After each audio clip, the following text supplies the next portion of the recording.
Olá, você está no canal Os Federais do Ensino Papo de Filosofia. E o papo de hoje é sobre uma obra que é tipo uma chave mestra para desvendar os mistérios de uma civilização inteira. A Cidade Antiga de Fustel de Coulanges.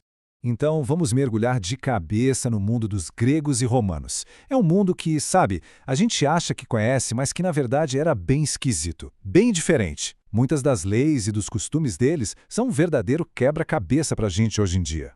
Pois é, as regras sociais daquela época desafiam a nossa lógica, né?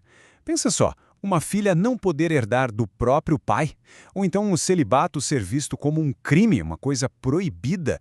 A terra da família era intocável, não podia ser vendida de jeito nenhum.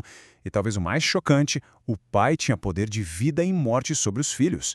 Nada disso parece fazer sentido pra gente hoje, né?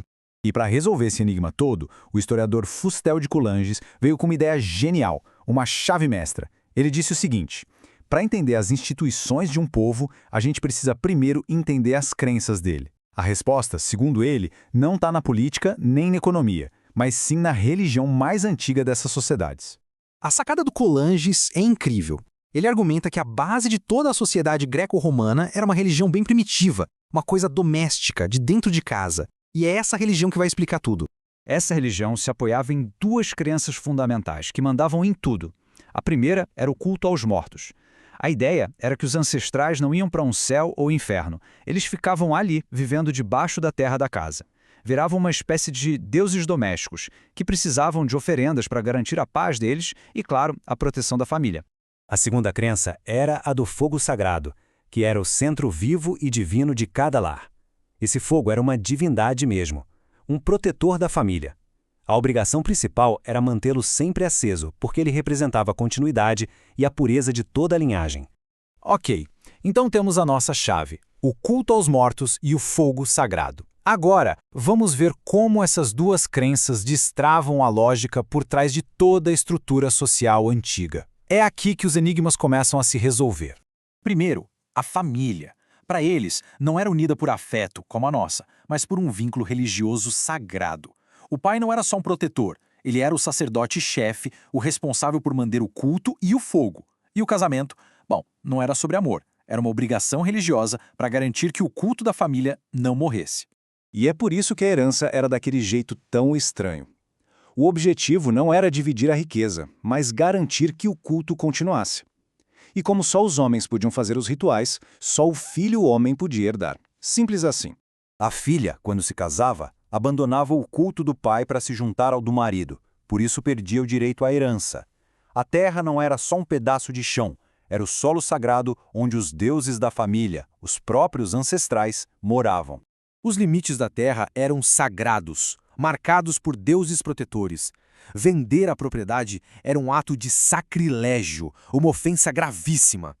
E essa unidade familiar religiosa crescia, formando o que eles chamavam de gens, que era basicamente um grande clã de famílias que cultuavam o mesmo ancestral.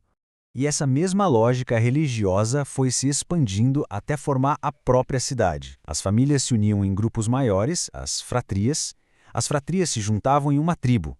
E, finalmente, as tribos se uniam para formar a cidade. Cada passo era uma fusão de cultos, até chegar a uma religião cívica, de todos. A cidade, então, era, no fundo, uma grande confederação religiosa. Mas o que acontece quando as crenças que sustentam tudo isso começam a mudar? Pois é aí que as revoluções começam. Com o tempo, o pensamento foi evoluindo, a filosofia apareceu e as velhas crenças foram enfraquecendo. Aquilo que era sagrado começou a parecer injusto, principalmente para quem estava de fora do sistema, como os plebeus, que não faziam parte das famílias originais. E essa mudança na mentalidade causou uma série de transformações sociais que viraram o mundo antigo de cabeça para baixo.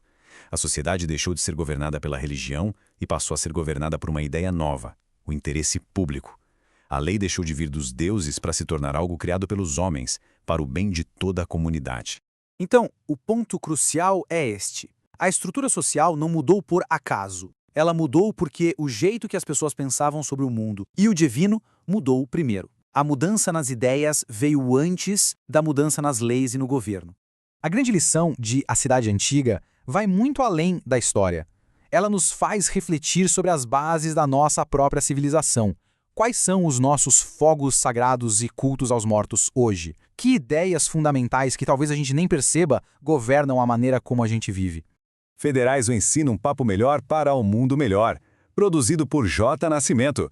Se você gostou deste conteúdo, deixe seu like e siga as nossas redes sociais. Federais do Ensino papofilosofia@gmail.com